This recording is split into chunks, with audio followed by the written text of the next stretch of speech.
Não se fala em outro assunto, senão na renúncia do primeiro-ministro aqui do Canadá. Você deve estar aí se perguntando, mas o que está acontecendo? E saiba que em todos os noticiários, por todos os lados, não se fala em outra coisa senão na renúncia da ministra da Economia, a Chrystia Freeland. Ela escreveu uma carta de renúncia e ela postou no Twitter no dia 16 de dezembro, às 9 da manhã, e desde então, tanto a mídia, como os políticos, quanto a população, todo mundo quer saber o que está acontecendo com o Canadá. Então, tudo isso não está apenas afetando o cenário econômico do país. E a renúncia ao cargo da ministra da Economia não é apenas surpreendente, mas traz reflexos importantes para o futuro do país. Mas o que não é novidade, especialmente para as pessoas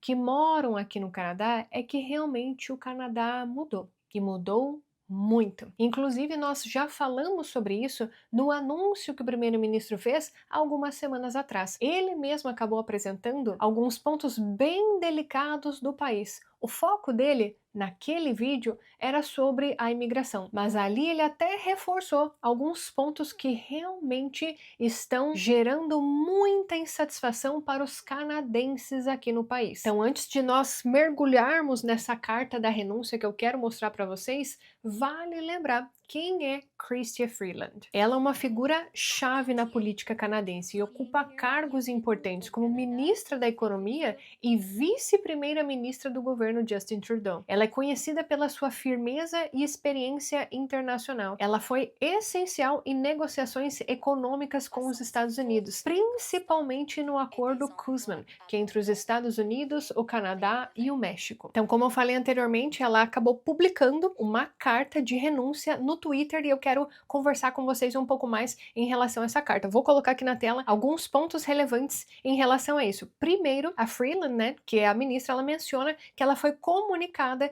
de que não seria mais desejada como ministra das Finanças e que lhe foi oferecida uma posição alternativa. Mas em resposta, ela afirma que a única posição honesta e viável é realmente a renúncia do cargo. E ela também acabou enfatizando, né, que nos últimos momentos eles se desencontraram em relação ao melhor caminho para o Canadá. Além disso, a ministra também acaba apontando o momento econômico delicado que o Canadá está enfrentando. Ela menciona o avanço do nacionalismo econômico agressivo dos Estados Unidos com ameaças de tarifas de 25%. Até recentemente teve a eleição dos Estados Unidos e o Trump acabou anunciando que ele iria aumentar as tarifas com o Canadá e isso realmente ia colocar o Canadá em uma posição de desvantagem no cenário econômico. Então, isso realmente é um ponto bem importante. Ela defende que o Canadá precisa de uma prudência fiscal para enfrentar estes desafios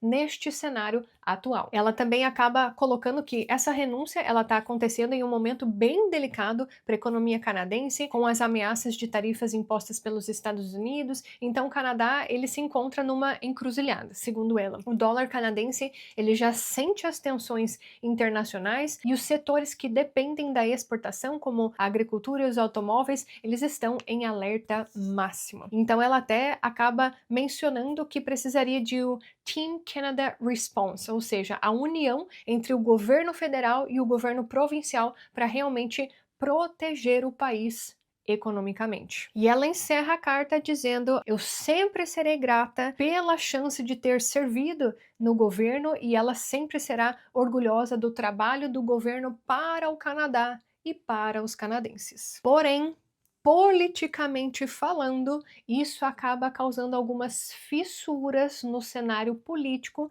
especialmente porque tem eleições chegando aqui no Canadá. E ela é uma das figuras mais importantes do Partido Liberal e um dos rostos mais confiáveis no cenário internacional. Então, com a eleição chegando, obviamente que essa decisão vai ter um impacto nos apoiadores do Partido Liberal e muito possivelmente a oposição vai começar a usar essa questão ao favor deles nos discursos deles. E como já é de se imaginar, a mídia, todos os jornais não falam de outra coisa senão na renúncia da Freeland. E o impacto que isso realmente está causando no Partido Liberal e nas próximas eleições aqui do Canadá, a ponto de o primeiro-ministro renunciar o cargo dele também. E a pressão está tão grande que até membros do próprio Partido Liberal, que é o partido do primeiro-ministro do Canadá, eles realmente estão forçando o primeiro-ministro a realmente renunciar o cargo. Até saiu uma nota do Wayne Long, que é um membro do parlamento, né, MP, que a gente chama, do Partido Liberal, e ele diz o seguinte, abre aspas, ele está delirando se pensa que podemos continuar assim. Imagine que são pessoas do próprio partido do Trudeau que estão soltando notas como essa. Então, minha gente, é isso que está acontecendo no Canadá neste momento. É realmente um cenário de muita tensão, como nós já estamos falando há algum tempo em relação ao que está acontecendo no Canadá. Houveram muitas mudanças na imigração. Essas mudanças, elas foram realmente anunciadas por uma razão, porque o Canadá já não está mais o mesmo como há algum tempo, e essas mudanças foram necessárias para tentar realmente recuperar, arrumar a casa, como a gente estava falando, né? Tentar arrumar a casa aqui no Canadá para que as coisas pudessem voltar a ser como antes, mas como vocês puderam ver, o Canadá realmente está num cenário bem delicado, economicamente falando e politicamente falando. E a pergunta que eu deixo aqui para você é: será que você está pesquisando o que está acontecendo aqui no Canadá? Será que você está acompanhando o noticiário? Será que você está acompanhando o que está acontecendo não apenas no universo da imigração, mas em relação ao país? Porque quando você chegar aqui, não é apenas com a imigração que você precisa se preocupar, mas você também precisa se preocupar em como que está a vida no país. Será que os serviços, eles realmente estão sendo prestados da forma como você acredita aqui na sua cabeça que sejam aqui no Canadá? Ou será que por causa desse cenário atual no país, os serviços já não estejam mais da forma como você acredita que eles estejam? Então são essas coisas que a gente realmente precisa pensar, se questionar, porque é você se questionando que você começa a pesquisar sobre a situação do país. E eu realmente levanto essa bandeira que você